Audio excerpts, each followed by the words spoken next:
Let us now return to the example by which we were shown how the capitalist converts money into capital.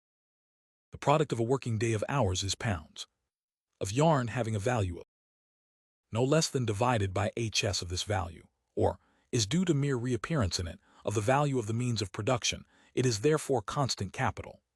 The remaining divided by HS, or is the new value created during the spinning process. Of this, 1/2 replaces the value of the day's labor power, or the variable capital. The remaining half constitutes a surplus value of. The total value then of the pounds of yarn is made up as follows. Value of yarn equals constant plus var plus surplus. Since the whole of this value is contained in the pound of yarn produced, it follows that the various component parts of this value can be represented as being contained respectively in corresponding parts of the product. If the value of is contained in pounds of yarn, then divided by HS of this value, or the that form its constant part, is contained in divided by HS of the product, or in pound of yarn. The latter divided by pounds represent the value of the raw material, the worth of cotton spun, and divided by pounds represent the worth of spindle and worn away in the process. Hence the whole of the cotton used up in spinning the pound of yarn is represented by divided by pounds of yarn. This latter weight of yarn contains, it is true by weight, no more than divided by pounds of cotton, worth divided by shillings, but the divided by shillings additional value contained in it are the equivalent for the cotton consumed in spinning the remaining divided by pounds of yarn.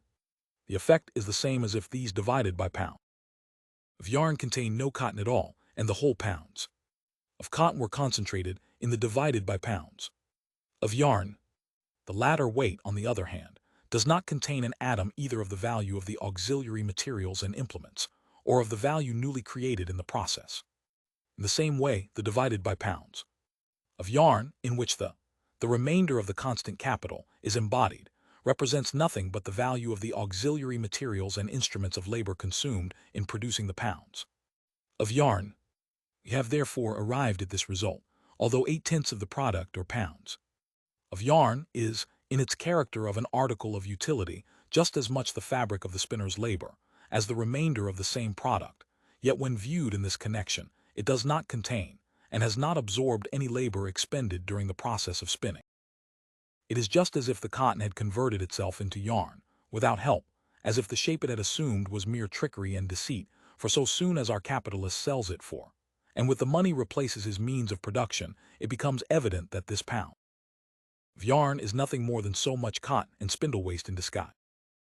On the other hand, the remaining divided by HS of the product, or pounds of yarn, represent nothing but the new value of, created during the hour's spinning process. All the value transferred to those pounds, from the raw material and instruments of labor consumed, was, so to say, intercepted in order to be incorporated in the pound first spun. In this case, it is as if the spinner had spun pound of yarn out of air, or as if he had spun them with the aid of cotton and spindles, that, being the spontaneous gift of nature, transferred no value to the product of this pounds of yarn, in which the whole of the value newly created during the process is condensed. 1/2 represents the equivalent for the value of the labor consumed, or the variable capital. The other half represents the surplus value. Since working hours of the spinner are embodied in, it follows that in yarn of the value of, there must be embodied working hours. And this quantity of labor time does in fact exist in the pounds of yarn, for in divided by HS, or pounds, there are materialized the hours of labor expended, before the commencement of the spinning process, on the means of production, and in the remaining divided by HS, or pounds, there are materialized the hours work done during the process itself.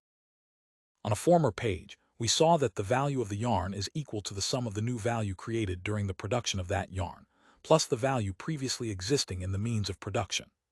It has now been shown how the various component parts of the value of the product, parts that differ functionally from each other, may be represented by corresponding proportional parts of the product itself.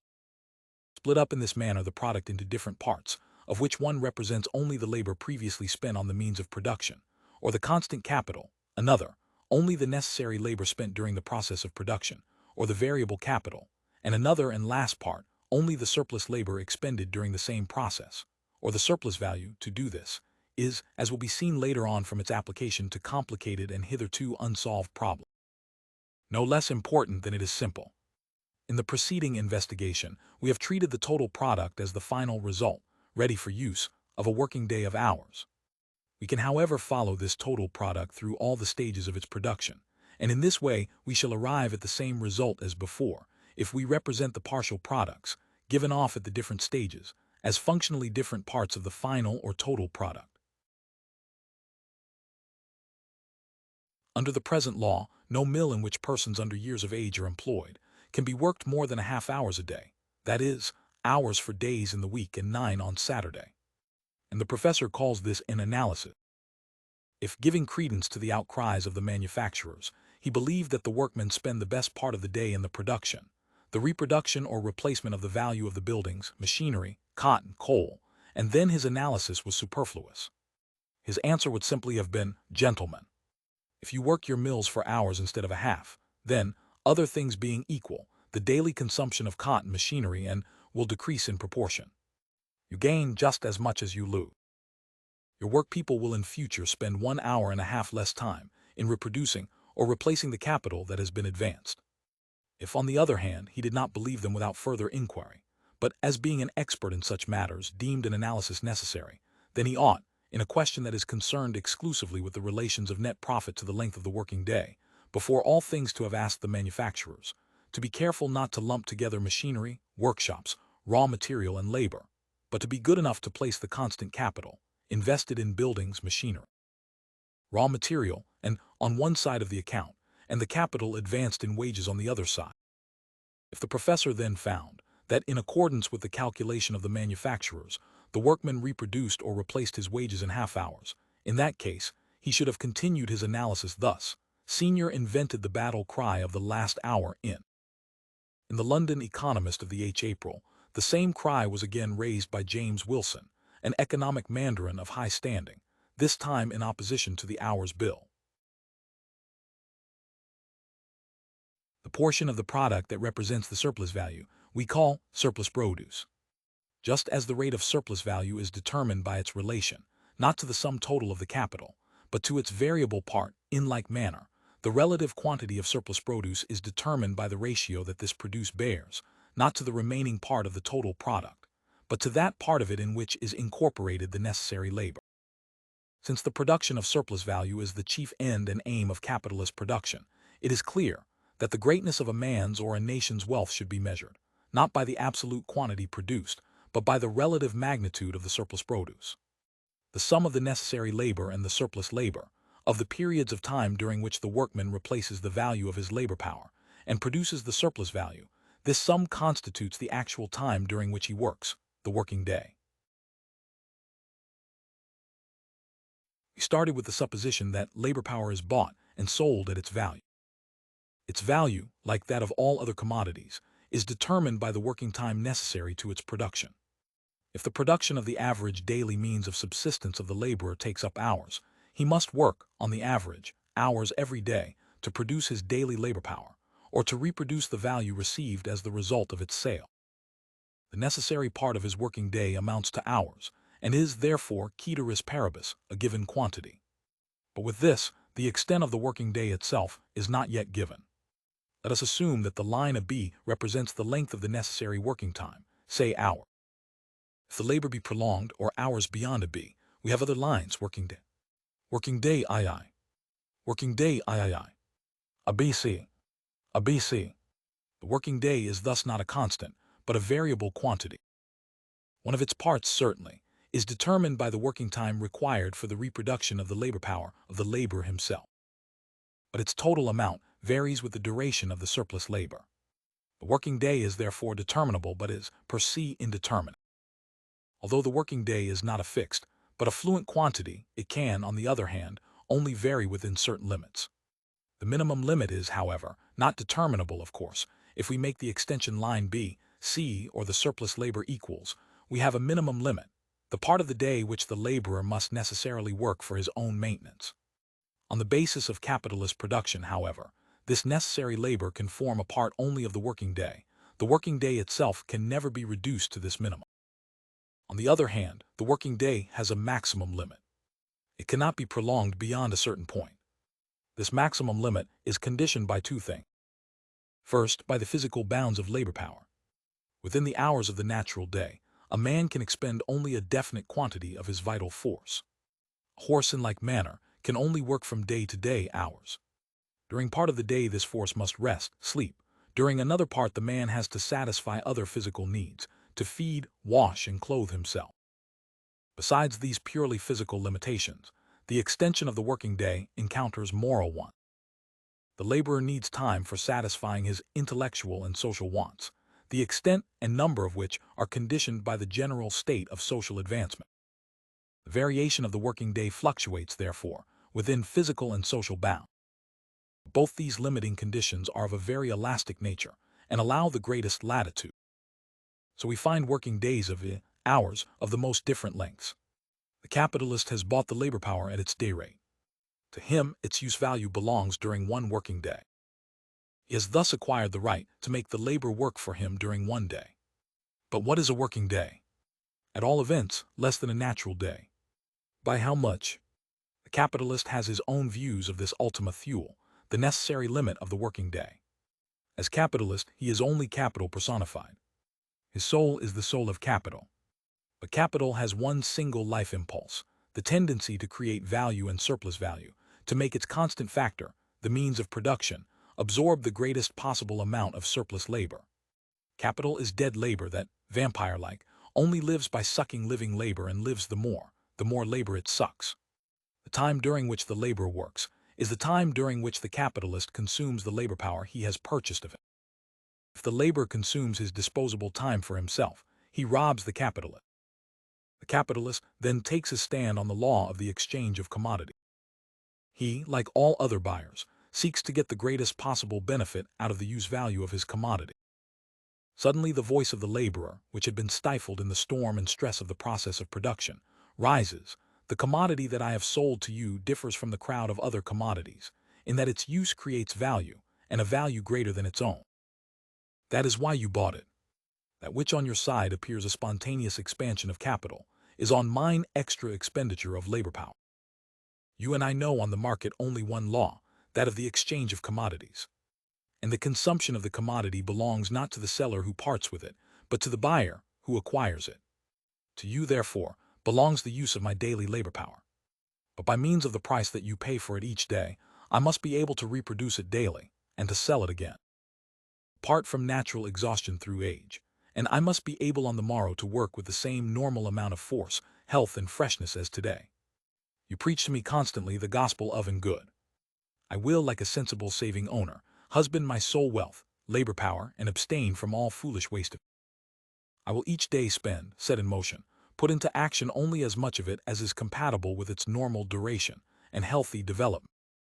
By an unlimited extension of the working day, you may in one day use up a quantity of labor power greater than I can restore in 3. What you gain in labor, I lose in substance. The use of my labor power and the spoliation of it are quite different things.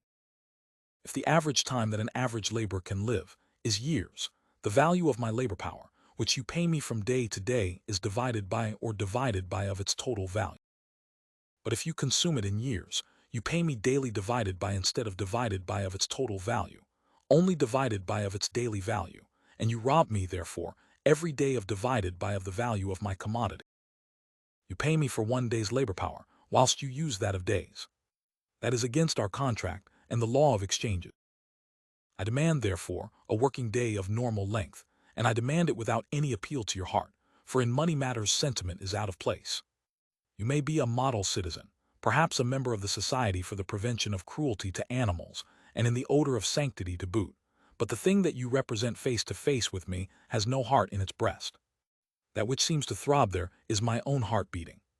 I demand the normal working day because I, like every other seller, demand the value of my commodity.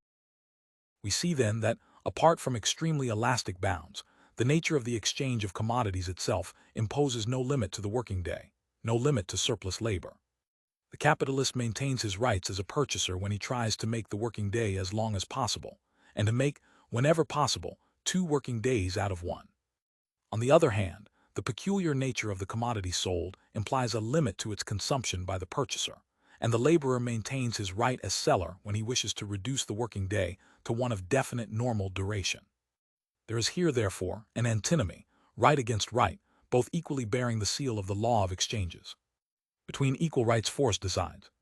Hence is it that in the history of capitalist production, the determination of what is a working day presents itself as the result of a struggle between collective capital, the class of capitalists, and collective labor, the working class. The comparison of the greed for surplus labor in the Danubian principalities with the same greed in English factories has a special interest, because surplus labor in the corvée has an independent and palpable form. If the règlement organique of the Danubian provinces was a positive expression of the greed for surplus labor which every paragraph legalized, the English factory acts are the negative expression of the same greed. These acts curb the passion of capital for a limitless draining of labor power, by forcibly limiting the working day by state regulations, made by a state that is ruled by capitalist and landlord. Apart from the working class movement that daily grew more threatening, the limiting of factory labor was dictated by the same necessity which spread guano over the English fields. The same blind eagerness for plunder that in the one case exhausted the soil, had in the other torn up by the roots the living force of the nation. Periodical epidemics speak on this point as clearly as the diminishing military standard in Germany and France. The Factory Act of now in force allows for the average working day hours. For the first day's hours from 2, including a half an hour for breakfast and an hour for dinner, and thus leaving a half working hours, and hours for Saturday from 2, of which a half an hour is subtracted for breakfast. Working hours are left, a half for each of the first days, a half for the last. Certain guardians of these laws are appointed, factory inspectors, directly under the Home Secretary, whose reports are published half-yearly by order of Parliament. They give regular and official statistics of the capitalistic greed for surplus labor. Let us listen for a moment to the factory inspectors. The fraudulent mill owner begins work a quarter of an hour before, and leaves off a quarter of an hour after he takes minutes from the beginning, and from the end of the half hour nominally allowed for breakfast, and minutes at the beginning and end of the hour nominally allowed for dinner. He works for a quarter of an hour after on Saturday. Thus his gain is, or hours and minutes weekly, which multiplied by working weeks in the year is equal to working day. 5 minutes a day's increased work, multiplied by weeks, are equal to 2.5 days of produce in the year. An additional hour a day gained by small installments before, after, and at the beginning and end of the times nominally fixed for meals, is nearly equivalent to working months in the year. Crises during which production is interrupted and the factories work short time, for only a part of the week, naturally do not affect the tendency to extend the working day. The less business there is, the more profit has to be made on the business done. The less time spent in work, the more of that time has to be turned into surplus labor time. Thus the factory inspectors report on the period of the crisis from 2. It may seem inconsistent that there should be any overworking at a time when trade is so bad, but that very badness leads to the transgression by unscrupulous men. They get the extra profit of it. In the last half year, says Leonard Horner, mills in my district have been given up or found standing. Yet, overwork is continued beyond the legal hours.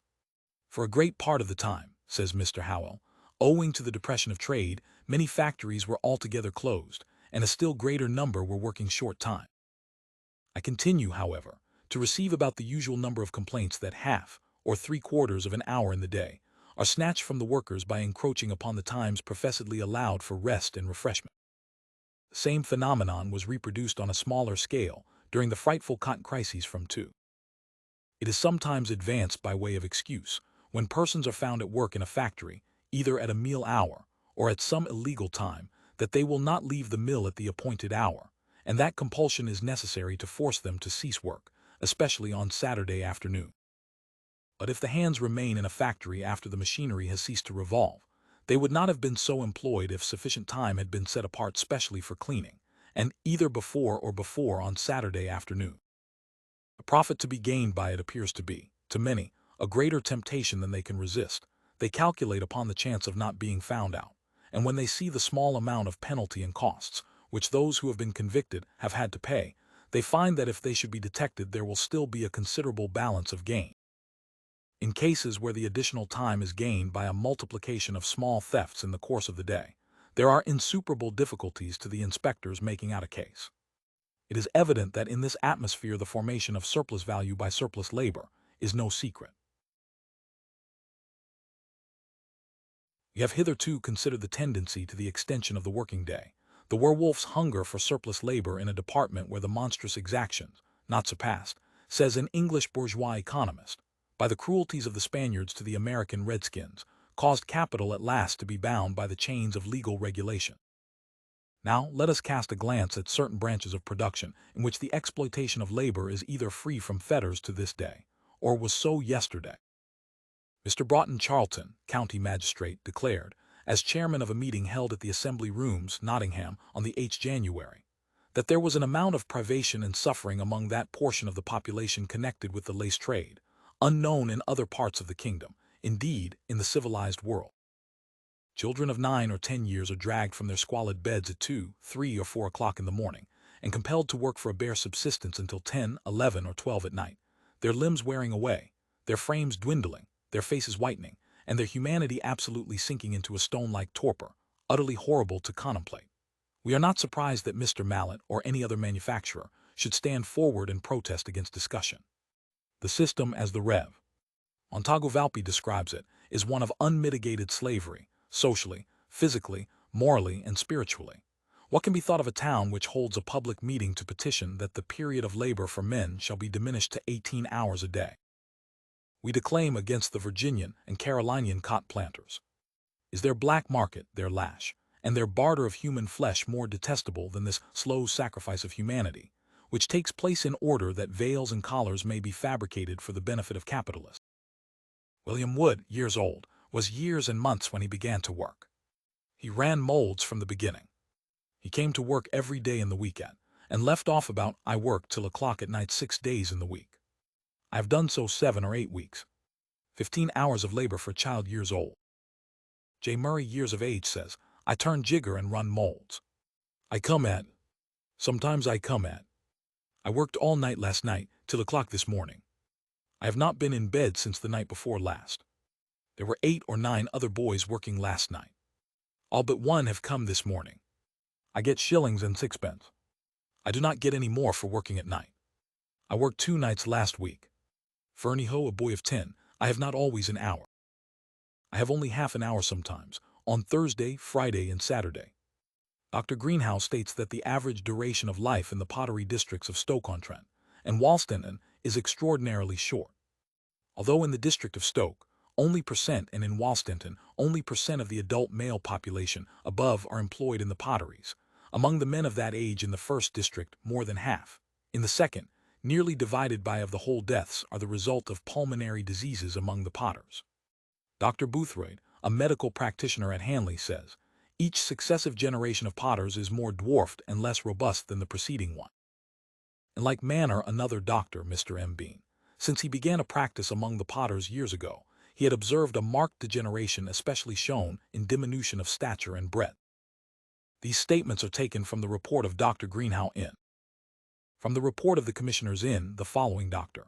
J. T. Arledge, senior physician of the North Staffordshire Infirmary, says Mr. Charles Parsons, late house surgeon of the same institution, writes in a letter to Commissioner Lunge, amongst other things, and all that holds of the potteries in England is true of those in Scotland. The manufacture of lucifer matches dates from the discovery of the method of applying phosphorus to the match itself. Since this manufacture has rapidly developed in England, and has extended especially amongst the thickly populated parts of London as well as in Manchester, Birmingham, Liverpool, Bristol, Norwich, Newcastle, and Glasgow. With it has spread the form of lockjaw, which a Vienna physician discovered to be a disease peculiar to lucifer matchmaking. Half the workers are children under 13, and young persons under 18. The manufacture is on account of its unhealthiness and unpleasantness in such bad odor that only the most miserable part of the laboring class, half-starved widows and so forth, deliver up their children to it, the ragged, half-starved, untaught children. The witnesses that Commissioner White examined were under only years old. A range of the working day from 2 or hours, night labor, irregular meal times, meals for the most part taken in the very workrooms that are pestilent with phosphorus.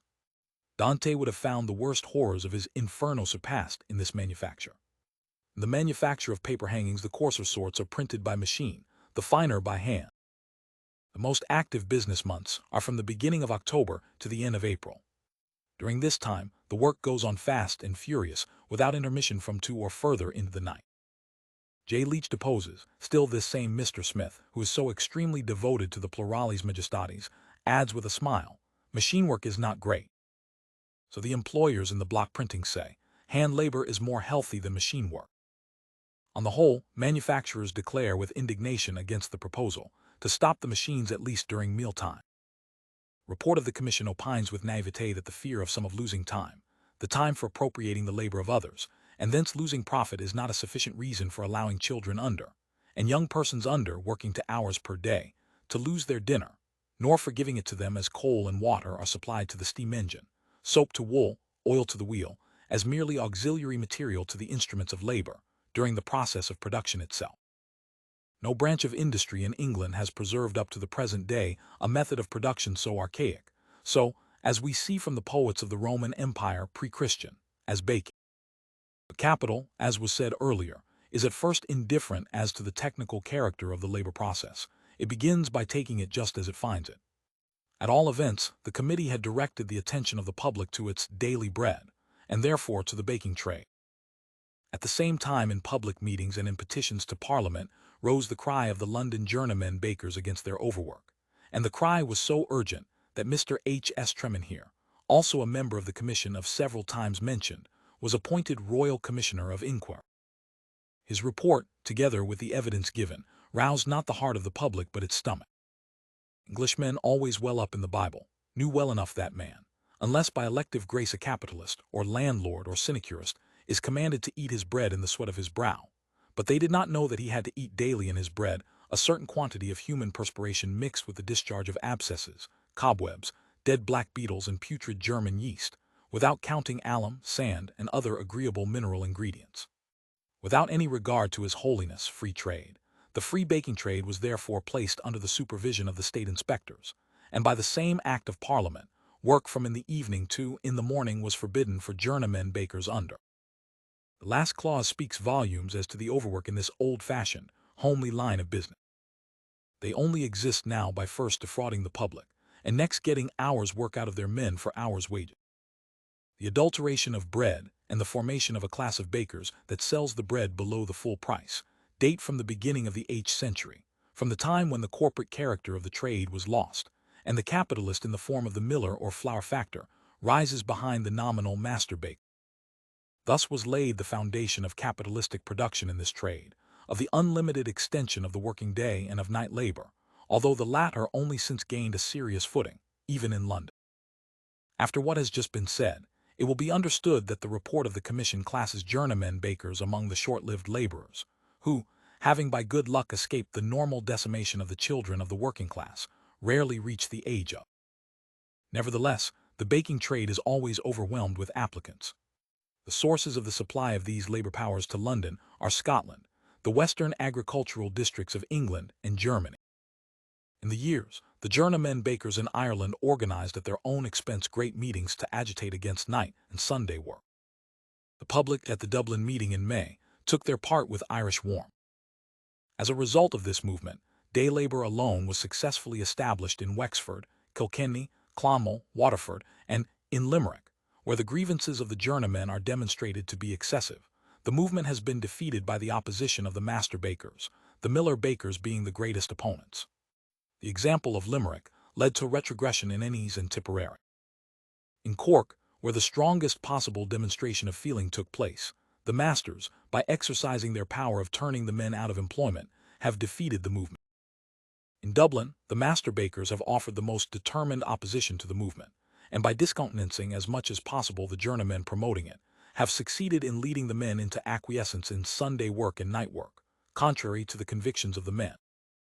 The Committee of the English government, which government in Ireland is armed to the teeth, and generally knows how to show it, remonstrates in mild, though funereal, tones with the implacable master bakers of Dublin, Limerick, Cork, and the committee believe that the hours of labor are limited by natural laws, which cannot be violated with impunity. That for master bakers to induce their workmen, by the fear of losing employment, to violate their religious convictions and their better feelings, to disobey the laws of the land, and to disregard public opinion, is calculated to provoke ill feeling between workmen and masters, and affords an example dangerous to religion, morality, and social order. The committee believed that any constant work beyond hours a day encroaches on the domestic and private life of the working man, and so leads to disastrous moral results, interfering with each man's home and the discharge of his family duties as a son, a brother, a husband, a father. That work beyond hours has a tendency to undermine the health of the working man, and so leads to premature old age and death, to the great injury of families of working men, thus deprived of the care and support of the head of the family when most required. From the motley crowd of laborers of all callings, ages, sexes, that press on us more busily than the souls of the slain on Ulysses, on whom, without referring to the blue books under their arms, we see at a glance the mark of overwork, let us take two more figures whose striking contrast proves that before Kapital all men are alike, a milliner and a blacksmith. Mary Ann Walkley had died from long hours of work in an overcrowded workroom and a too small and badly ventilated bedroom. In order to give the doctor a lesson in good manners, the coroner's jury thereupon brought in a verdict that the deceased had died of apoplexy, but there was reason to fear that her death had been accelerated by overwork in an overcrowded workroom. And our white slaves, cried the Morning Star, the organ of the free traders, Cobden and Bright, our white slaves who are twalled into the grave, for the most part silently pine and die. It is not in dressmakers' rooms that working to death is the order of the day, but in 1,000 other places, in every place I had almost said, where a thriving business has to be done. We will take the blacksmith as a type. If the poets were true, there is no man so hardy, so merry as the blacksmith. He rises early and strikes his sparks before the sun. He eats and drinks and sleeps as no other man. Working in moderation, he is, in fact, in one of the best of human positions, physically speaking. But we follow him into the city or town, and we see the stress of work on that strong man, and what then is his position in the death rate of his country. In Marylebone, blacksmiths die at the rate of per 1,000 per annum, or above the mean of the male adults of the country in its entirety. The occupation, instinctive almost as a portion of human art, unobjectionable as a branch of human industry, is made by mere excess of work, the destroyer of the man. He can strike so many blows per day, walk so many steps, breathe so many breaths, produce so much work, and live an average, say, of 50 years. He is made to strike so many more blows, to walk so many more steps, to breathe so many more breaths per day, and to increase altogether a fourth of his life. He meets the effort. The result is that, producing for a limited time a fourth more work, he dies at 4.